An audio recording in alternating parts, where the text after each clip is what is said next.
Good morning, good afternoon, good evening, everyone. Let's welcome to the last 2023 Wasteless World Talk. And today with Bill, unfortunately, Kevin is not feeling well. And today's topic, it's really a special one because we will speak about time travel. Having only 7 days, no, less than this, having only 4 days till the end of the year. So, the standard question, Bill, for you. If you close your eyes and you hear the term time travel, what came to your mind? Just the word time by itself it conjures up so many different thoughts. Certainly, it's appropriate now at the last of December, and people are remembering the goods and the bads from 2023, and there were a lot of both. And looking forward to 2024, I think it's the year of the dragon, but I don't, I'm not sure. Um, and wondering what goods and what bads um, we will take part in 2024. But time, I'm, I suspect my wife has a strong theory that I cannot logically reject, um, and to that end, I strongly suspect that time is a construct of man invented by humans to control us or to control other human beings. There is no past. Uh, there is no future. There are hopes. And the reason I say that is when we talk about say history, history is written by the victors, right? If uh, if animals could write books, uh, and the bear escaped from the hunter one day, and the bear got to write a book, what would he write about, right? Um, so what we know about history in the past is written by the victors to show them glorious, and so there's all sorts of other things that are happening when you read history. And the other thing about writing history is the thought completely escaped me, but it'll come back again. But what is, it's a memory.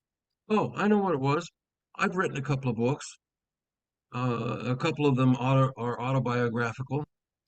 Um, a couple of them had scenes from uh, when I was growing up, and can still remember when my older brother read one of those. He said, "Mac, that's not the way it happened." So I thought, you saw it one way and I saw it a different way. And isn't that what history is? What is the past? It's some sort of, I'm not sure, but it's not what we have traditionally said or defined as the past. Same goes for the future. So we have right now, at this time, uh, nearing the end of the year,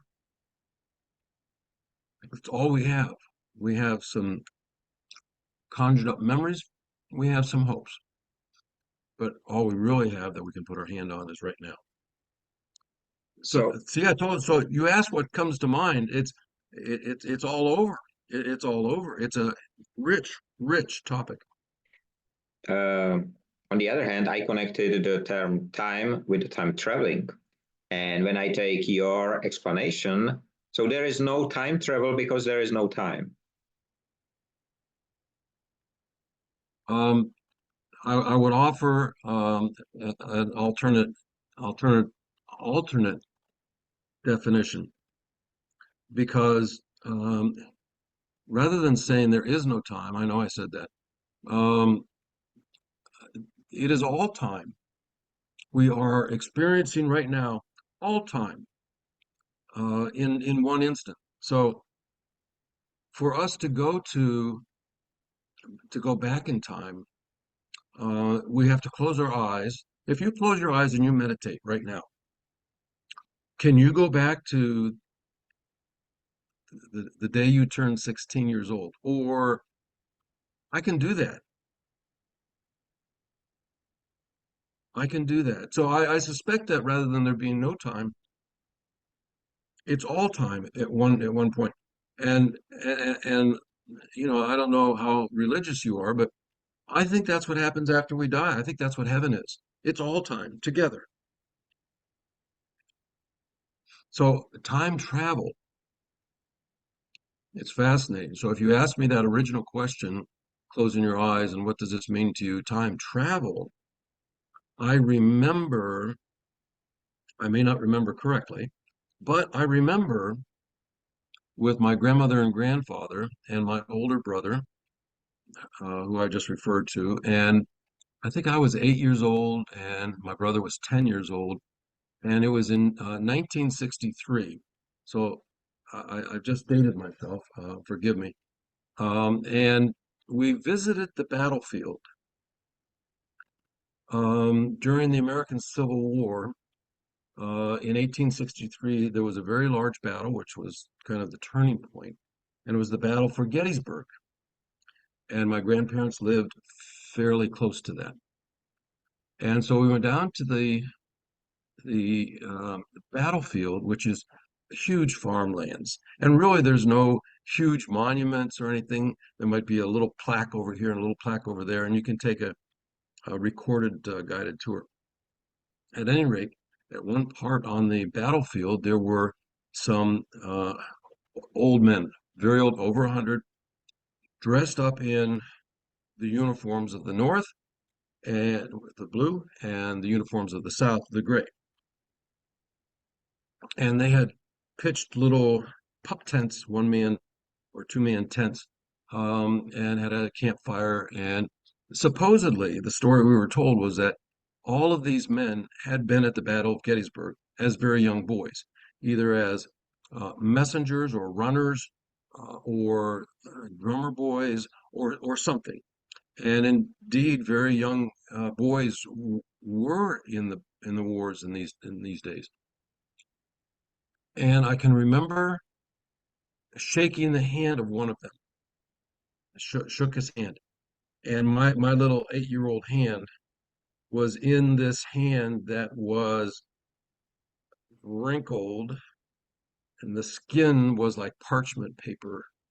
And it's not a handshake that I'd been used to. It's not firm handshake. It was kind of a wrinkled handshake. Keep that thought in mind.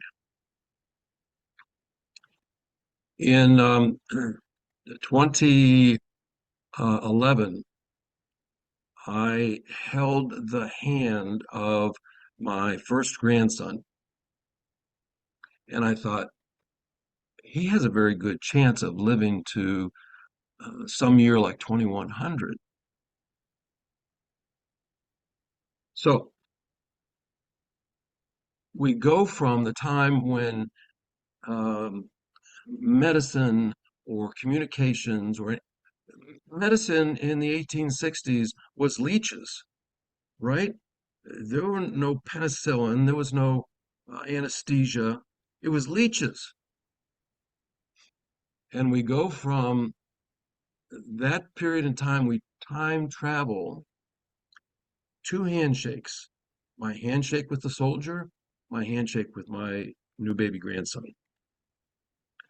To the year 2100, you've got 250 years there. 250 years. Tell me that isn't time travel. You know me, so I am doing time travel. I cannot go to the back, to the past, but I can go to the future. I do it regularly, and it's a great thing. There was an interesting discussion at the noontime same topic. Generally, we discuss what is needed. First of all, whether the time traveler leave behind the same carbon footprint as the normal traveler. Okay, good, good.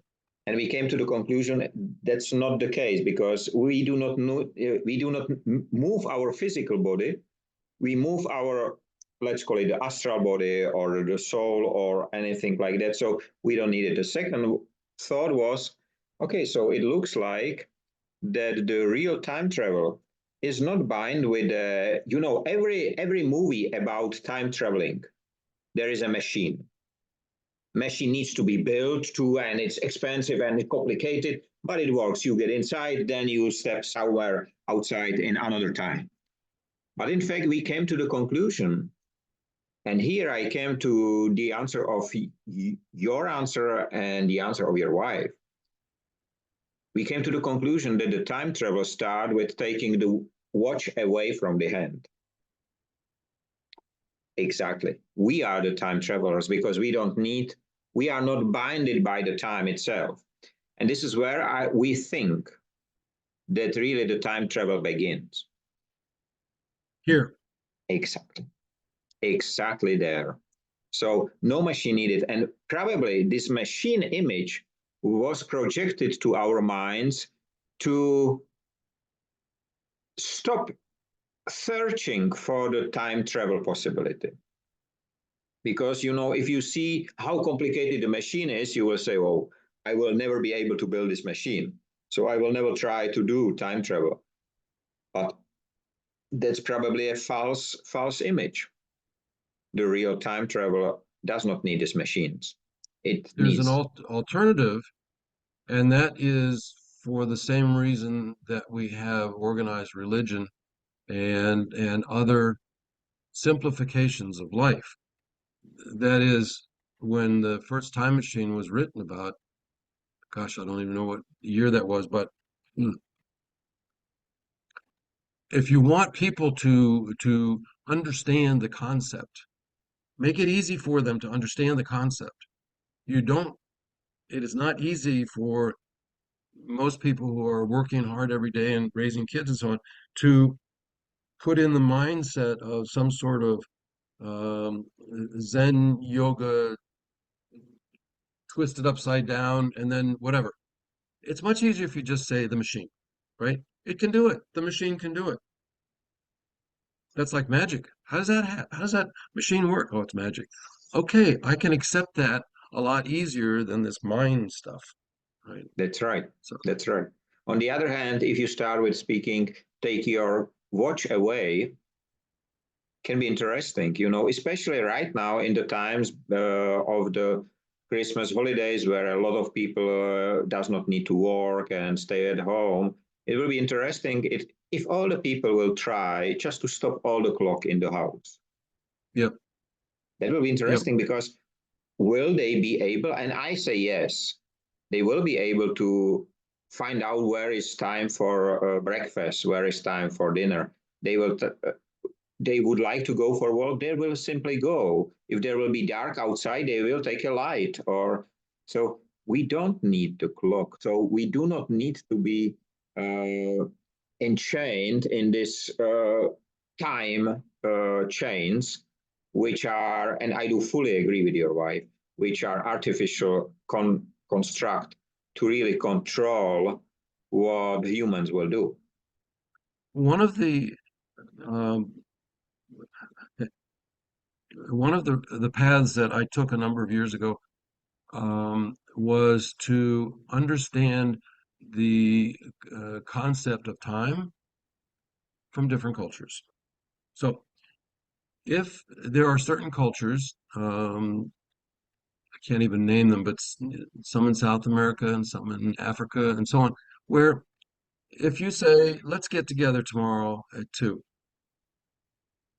what that really means, here in the Western world, I've been taught that you either arrive 10 minutes early or you are late. And so it's very rigid. 2 o'clock means 2 o'clock. So in some other cultures, though, if you say 2 o'clock in the afternoon, what it means is, oh, sometime past your lunch meal. Okay. Or it's a more of a general sort of understanding, and it's not rigid. And since we see different cultural interpretations of the concept of time, then that adds credence and belief to the fact that time is created by man to control man.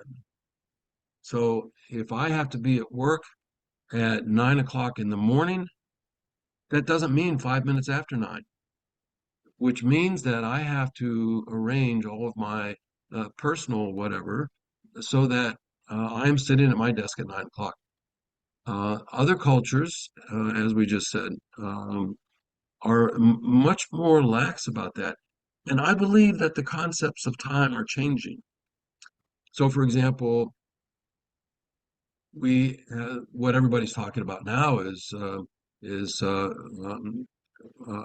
work from home or work from the office, and the difference between those two is huge in so many different fronts. There's books waiting to be written on that comparison. And that is changing. It's changed tremendously, as you know, in the last couple of years. Um, so if I'm working from home and I want to go make a cup of tea, maybe I want to go throw a load of laundry in, which means there's 10 or 15 minutes when I'm not slaving at my desk. And then I say, but when I was at the office, I did not slave at my desk from 9 to 5. I went over and talked to my friend, or I daydreamed a little bit. I stared out the window and says, what could it be like if we did this? So so the concept of time having to do with work is very different. And my wife will get up at 10 o'clock at night when she was preparing for bed and go turn on her computer because she had this thought. And so there were not rigid barriers between this is office time, this is personal time, or whatever. She had the thought, she wanted to capture the thought, went in there for 10 minutes, probably had 100 times higher productivity with that thought because it was fresh and she worked it and she was engaged with it than if I'm sitting at the office saying, make that thought come, make it come, why won't it come? Right? So time, I love the concept time. We could do 10 shows on this one. If you take the time and it's slavery property, let's call, then do you think that the children, when they are born, they are not enslaved? So they are the newborn time travelers. They can go anywhere, anytime because they don't know the time. Uh, People are going to think that I made you ask that question. Can you see that? Anyhow, It's the background generally. it's my three grandchildren, age 7, 5, and 2. One of the biggest mistakes that man makes with raising our children is we beat down, we try to suppress that childhood fantasy world that they're born with. That includes with time is one of the chains we put on the child. Um, the way we teach, not allowing questions, or there is one interpretation of this, or this is how we put the chains on the children, and for all good reason, because we teach our children that to be a productive member of society, you have to have a good job, a pretty wife, a and so on. So we enslave our children by not allowing them. That picture that I showed you of my three grandchildren, the middle child Um, and we won't use names here, but the middle child, they're all three wonderful. Uh, they show me if I can see just a little bit through their eyes, it's just marvelous. But the middle child lives in a world of his own. He's not autistic, but I'll look over and he will be either building a castle. He can't read, so he'll have the instructions with the little pictures, and I could never figure those pictures out, right? But he is putting the sticks and the everything else together, and he's so intense. He's so intense. And if I say, "So what are you building?" He doesn't hear me. He he has got this video going in his mind, and it's on some outer space galaxy. It reminds me of the book The Little Prince, right? He's in his own world out in the middle of nowhere. And somewhere between now and the time he enters the workforce, he will change, and he will accept some of those chains. And but if he could have this mind that he has now, when he was 30 or 35 years old, he could do anything. He could build that time machine. He could stop wars. He could they are so open and imaginative at that age. And so that also is a form of time travel. Uh, I don't know the English title of the book. You will know it probably by Jack London. The space. Um, Somebody walking in the space. He was in a prison. He get this jacket. I don't know exactly how the English term is. I am sorry, I'm On the not connecting, stars. but I know Jack London.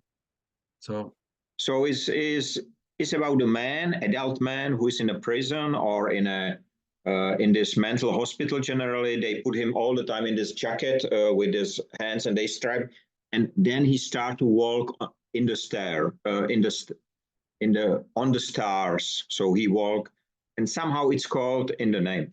So it's a really wonderful book. How an adult can generally become a child again right. by a force. So it's not just his simply decision, but it's a force which he resists by becoming a child again. And as tighter is the jacket, the sooner he can reach the stage. I was impressed when I was a kid to read this book because it was so really fascinating for me to read. And not only by force imposed on you, but I read a similar book many years ago about a soldier in World War I who had suffered an explosion which had taken off his arms and his legs. He and his jaw. He could not talk. Um, and all that he could do was blink in some sort of pattern, which he learned to do. And his nurses learned um, to recognize what he was saying, and they would respond to him by tapping on his chest in some sort of rhythm.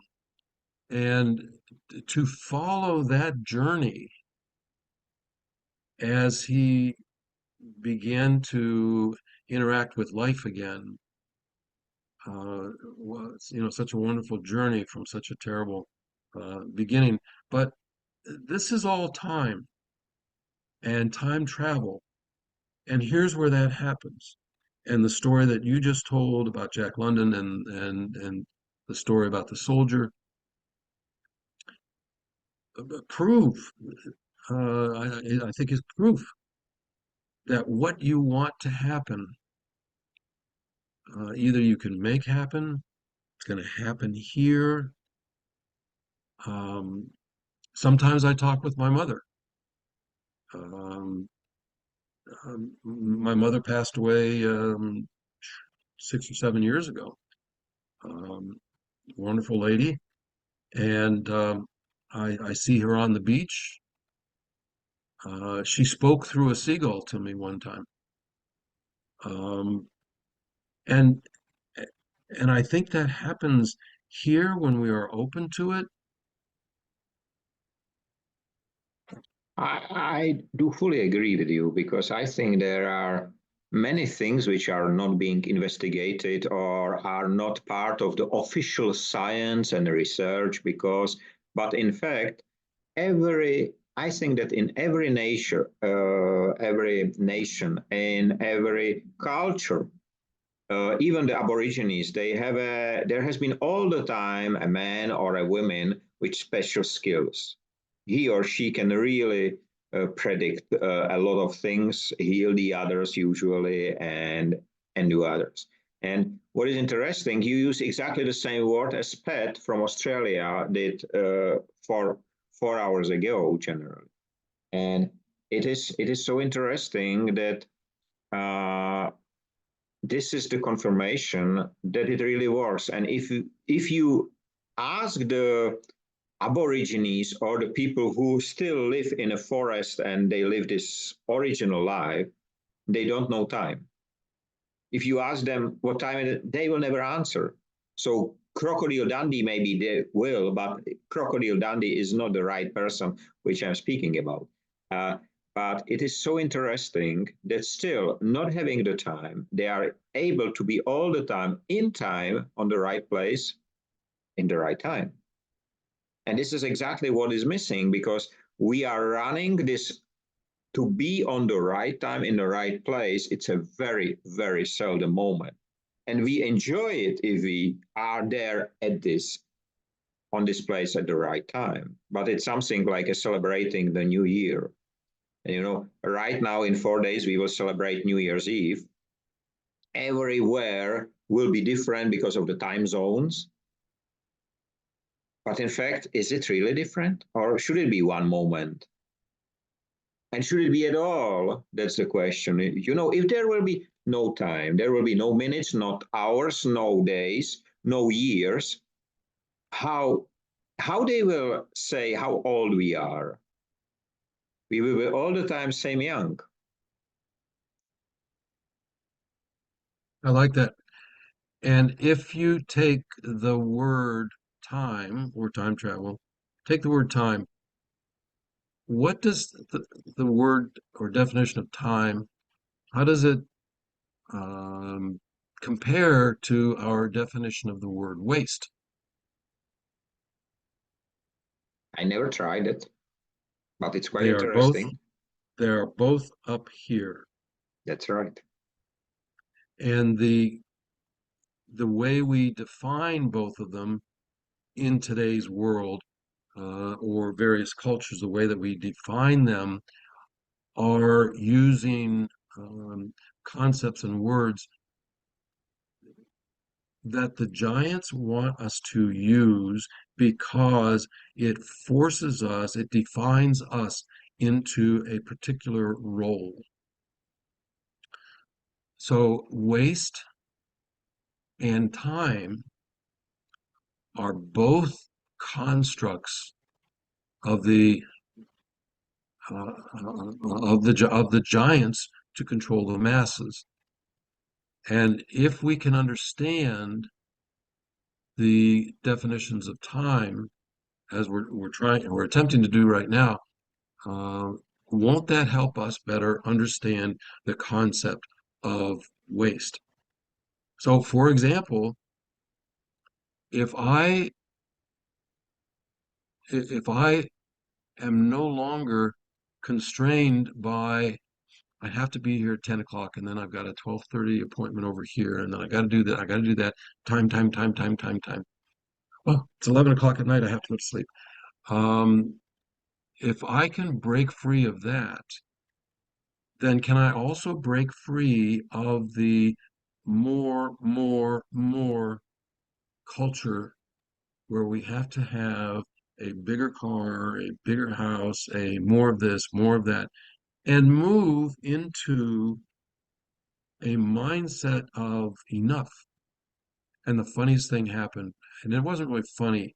It was it was instigated by something I don't know yet. But anyhow, my 7-year-old grandson who's just learning about money, and he's got a wallet and it's got some dollar bills in it, and he's real pleased with it. He shows everybody who comes over. And he said to me on my way out a couple of days ago, he says, "Granddaddy, how much money do you have?" And I said, "With me right now or in the whole world?" He says, "In the whole world." And I thought to myself, I have to avoid this one, right? But it's also a teaching experience, opportunity. And I looked at him and I said, "I have enough. I have enough food. I have enough um, to have a car. I have enough." And he looked at me like, that's not the answer I was expecting. And so I'm thinking, hopefully, I planted a seed, because if we can get this next generation, if we can get society to think a little bit less about more, more, more, and a little bit more about enough, what huge changes that might make. Um, and maybe it starts with an understanding of time. It's funny how everything is related. I think it is connected for sure. And it is interesting that you mentioned it because uh, I think that the relation is there for sure. And today in the morning, there was you probably haven't seen that, there was a recorded 2 minute speech or part of the speech of Klaus Schwab, one of our favorite. And what was interesting, he was speaking that we have tried to build up the society, everybody should have its place. And right now, somebody is coming without a concept, and they would like to disturb all what we have built. This has been plus minus his words.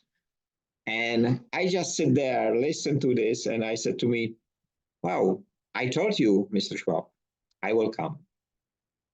Because it is exactly the fear which was shown at COP28 and by all the others, how they invest so much money To into hold on to what they have. exactly. But they are not, generally these giants are not living anymore. They are already dead. They just don't know about it because they are so big that they did not realize they are dead. And it's just the it's just the people who are the animals, whoever generally, who eat the blood or who drink the blood and eat the meat out of the giant's body, and they need. It looks like these giants are alive, but they are not. They are not, and it's really great to see that because we are speaking for more than a year, almost 2 years, 1.5 years, whatever. Every single of our discussion is helping to change the system, generate to break it down because it's not working. If it will be working, we will be fine. We will speak for the system itself, but the system is not working. It's built on a very bad building stone or construction stone. So sometimes I get a little personal. So here's something that I've been going through recently is I am approaching retirement age. And what I'm having to do is to redefine the meaning of life or the purpose that I have in life. And because I'm I've entered that sort of arena where I'm asking questions and so on, I realize that my purpose in life continues to change. My purpose in life when I was 16 or 18 is very different from my purpose in life when I first started a family, very different in my life as I got a promotion, got another promotion, um, uh, and, and I can remember going to either a networking meeting or a cocktail party or some sort where you meet people and you're shaking hands, maybe you're exchanging business cards, We've all had that experience. And I would say, hell, Michael, what do you do? And it suddenly dawned on me that I defined my purpose for many years by my occupation. And that disturbed me because I knew in a few years I would not have that occupation anymore, that job. But what else would be my purpose? And of course, I look at my children and grandchildren, and of course, that's a purpose. But I had developed very few hobbies. That is, it was go to work, get sales up, make the company more efficient. It was all these business related definitions of purpose. And I have been blessed to have the luxury of time to now ask that question again. And lots of people don't get to that point. Or I've got a friend who's at the same point, we're the same age, and he retired less than a year ago. He's lost. He's absolutely lost. He's absolutely lost. And I feel sorry for him, but so the whole definition, I mean, the whole conversation behind time, waste, it's all related. If I were an artist, maybe I could draw one of those diagrams that shows, but if you come to terms with one of those, you'd be very close to coming to terms with others of those. Like time will help us understand waste. You explained great. So, we have 2 minutes 40 left. It's so fast. And what is interesting, I just watched for a short time, I watched the counter. And it does not count 9, 8, 7. No, it counts 10, 8, 6, 4. So because the speed of showing the number is not matching with Right. the speed of the time. So it's quite interesting that even the technology is not able to match with the technology itself. And I do fully agree that with finding the aim or the purpose or the meaning of our own life, it's so important. And if we let the children to keep their meaning, because they have their own meaning. If they build a castle, the meaningful life is to finish the castle. No matter what, whether it will take 1 hour or 1 day, they don't feel that. And the great part is that after you finish, you don't feel that you are tired. You finish the goal, you finish the aim. And that's exactly the meaning, which is great. So let us say for the last time in this year, let us say goodbye to all who are listening to us. And let's welcome them, for a time travel, because we will meet. We are saying goodbye in 2023, but we will say hello in 2024. And that's already the beginning of the time travel, I think. So it was a great conversation. Thank you for the all year long. To you, Kevin, as well. I know that you will be listening. And we will meet again on Wednesday at the same time to discuss another topic which will, I hope, change the world. So thanks a lot, Bill. Have a great day. Have a great start in a new year. And let's meet again and have a nice time, free of waste and wasting in all its forms. Stay safe and free. Thank you, Michael. Thanks, Kevin. Happy New Year. Happy New Year too. Bye-bye.